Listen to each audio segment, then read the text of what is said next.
So I wanted to give a little bit of an update on where I am with the car. Unfortunately, I've been away and I've been a little bit ill the last couple of weeks, so I haven't been able to work on it. So this is the first proper chance of getting back to it. So I want to take a quick look at this and kind of show you where we're at. So right now, I've taken off the front bumper and trying to remove as much of the kind of initial debris as possible. The areas that I'm going to try and tackle today is trying to take off all the damaged parts of this front end, so more along this front crash bar here and this little top support bit here. So I want to try and tackle these bits here first. Another issue I have is I can't open this this driver's side door. So unfortunately, and I have no idea whether this is going to be repairable or not, but feel free to comment. In the accident, the front bumper was pushed in. This wing has kind of popped out a little bit. So the edges and the lines, you can see on this front headlight, and it's now kind of pushing in a little bit too much, and it's popped out on the A-pillar. So unfortunately, I can't open this door. So I need to take this front wing off so I can be able to open the door, making it a lot easier to pull it out of my garage. So that's one of the main things I want to do, is do that front wing, take off whatever is damaged on the front, and then I can then show you what inside as well when I can open that door. And on the rear side, I've stripped off this back bumper.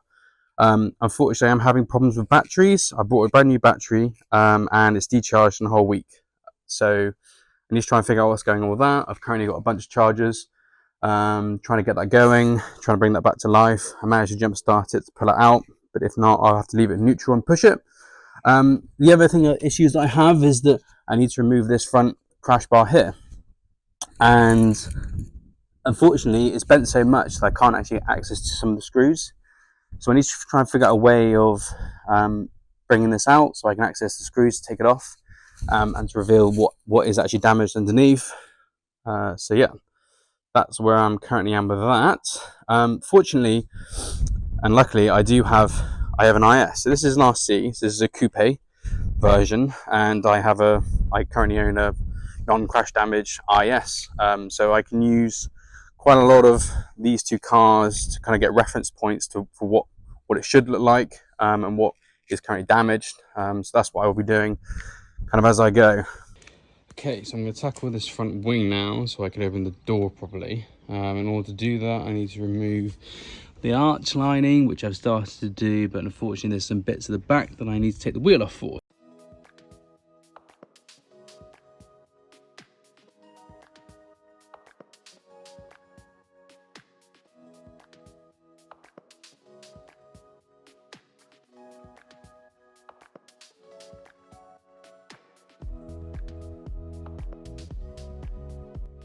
So normally you've got a couple of bolts around the edge, if no one's ever interested, and then you've got a couple more in here. So let's get to it. Okay, after quite a bit of pain, we managed to get there. There's a load of hidden clips and mud and everything else. So, oh, is there still one more clipped in somewhere? There's still one more clipped in. Okay, so arch line is out. I didn't film a little bit, but it was an absolute pain. Lots of hidden clips, there under the main section. But anyway, we should have access to some bolts now to release this wing.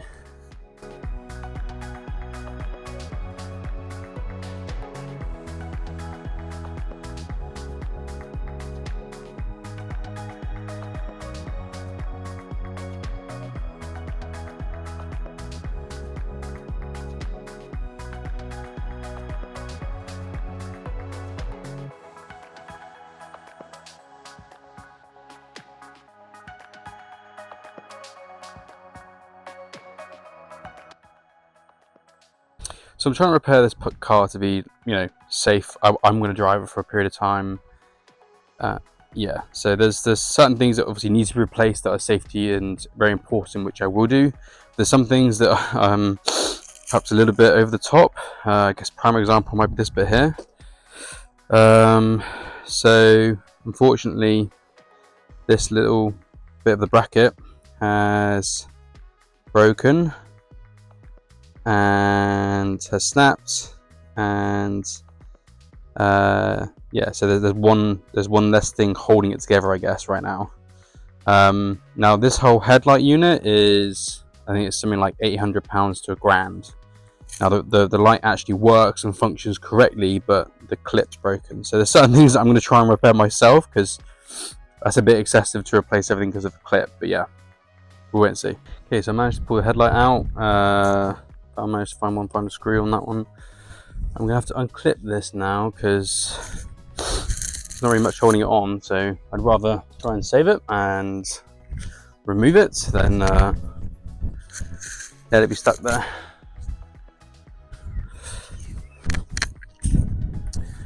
The problem with as well is with all these different clips is I have no idea how you open them. A lot of it is just trial and error at the moment.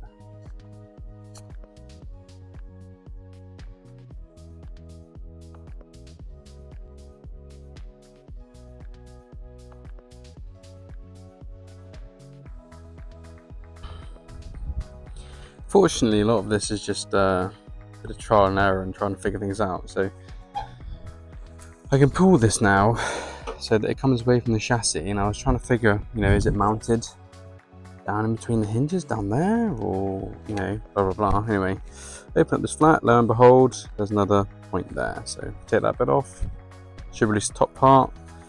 I think there's still some screws in the bottom part down here that I need to try and figure out where they are. Be right back. So I've managed to take the wing off. You can see damage, on the front end here. And then the general shape was slightly warped.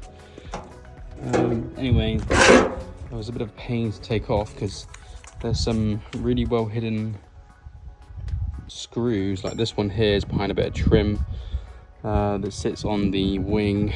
But you can only get to that one if you open the driver's side door. Got some hidden ones up here, and then you've got two ones right down at the bottom of the skirt, and you can't take the skirt off, or I haven't figured out how to take the skirt off. I went as far as removing all the caps along the bottom, see if it could pull out a little bit, but I managed to wiggle it enough to get into those two screw positions. But that was a proper pain, and I'm dreading if I'm having to do the other side.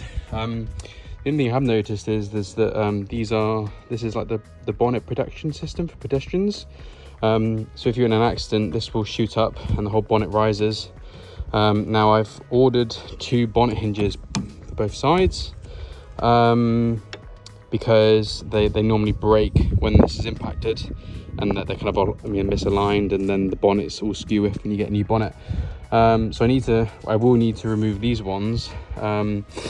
But the problem is that in order to get to this, you really need to take off the wing. I guess if I come onto this side, the 2 screws I need to get to are right inside down there in the wing, and one of them would be just under here. So I'm a little bit unsure around how to do that without going through the faff of taking off the whole wing, because this side is absolutely fine in terms of the look. There's no gaps, and the corner pillar is absolutely fine. So this one's absolutely fine. It needs a little bit of painting, but yeah. So anyway, wing off, put the side skirt back on. Now open and shut the door properly, so that's a little bit of a relief. Put the wheel back on, and then start on the front. So now I've finally got the panel off, I can open the door properly without damaging anything. So let's have a look inside. So it's kind of got red interior, red leather interior. It's got heated and cooling seats, so it's quite nice. We've got full seat position. We've got automatic wing mirrors and all that sorts of good stuff. Inside, we can tell that the person was a golfer. But I don't have any other information apart from that. There's no log handbook. There is absolutely nothing. You've got flappy paddles, which don't really do too much. It's an automatic car. But overall, it's not too terrible inside. It just needs a good clean. Don't know what this thing was. I think it was a dash cam or something. But hey, but yeah, anyway. You can see there's not loads of leg room behind them, so even though it's a coupe, there's not really much there. But yeah, this is the inside of the car. Overall, not too bad. So now we're going to be turning our attention to the front of the car. First of all, we need to remove some front crash sensors. These are attached to the aluminium front crash bar. Sitting in front of that is a plastic tube, and like I say, I'm no technician, but as I understand it, this tube is filled with air, and whenever there's an impact to the front of the car, this will trigger those crash sensors, and it will then activate the pop-up hood for the pedestrian protection system. So you can see it's quite damaged, got quite a bit of a bend in there, maybe repairable, I'm not entirely sure at this point, but yeah, certainly an interesting part of the car. So now we're turning our attention to the front crash bar. Now this is an aluminium crash bar, and for those who don't know, aluminium is pretty soft. It pretty much bends, and it's basically designed so that if it's impacted, then it will bend and kind of merge and kind of deform based on the impact to try and absorb and take as much of that force as possible. Now it's pretty damaged, and this one definitely will need to be repaired. But fortunately enough for me, it's a pretty simple thing to remove. It's only 4 bolts attached to either side, and these connect into, I think it's steel arms that then connect to the chassis in turn, and that's the kind of main front structural protection of the car. Right here there's an additional sensor that is just connected to that front aluminum bar, and it's just like a placeholder for one of the other front sensors of the car. So overall it's looking not too bad. Here I'm just trying to figure out and have a look to see what other damage there is.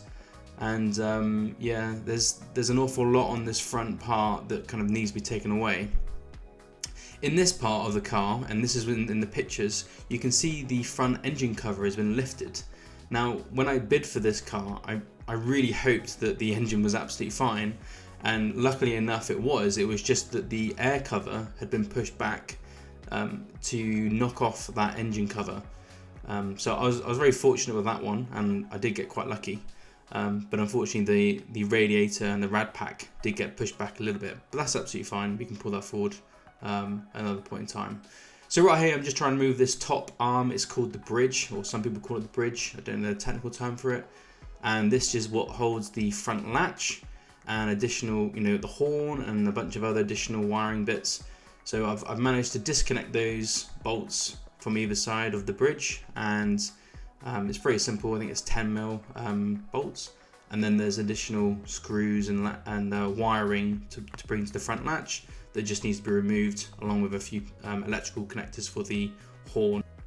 So additionally as well, there's you can see that the front top bit is completely smashed on this top panel, and it's needs to be replaced. There's no way you're gonna be able to get away with that.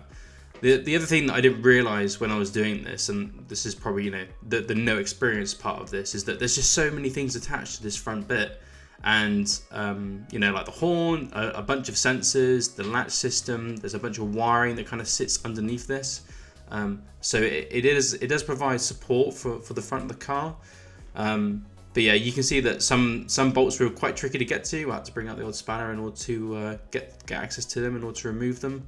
It did take a little bit longer than I expected. Most of it was just trying to figure out where the things are and what's holding it in place. But fortunately enough, quite a lot of this is going to be reusable, surprisingly. And I'm currently in the process of trying to source a new top part of that. Yeah, you can see at the back there's quite a lot of stuff hanging around.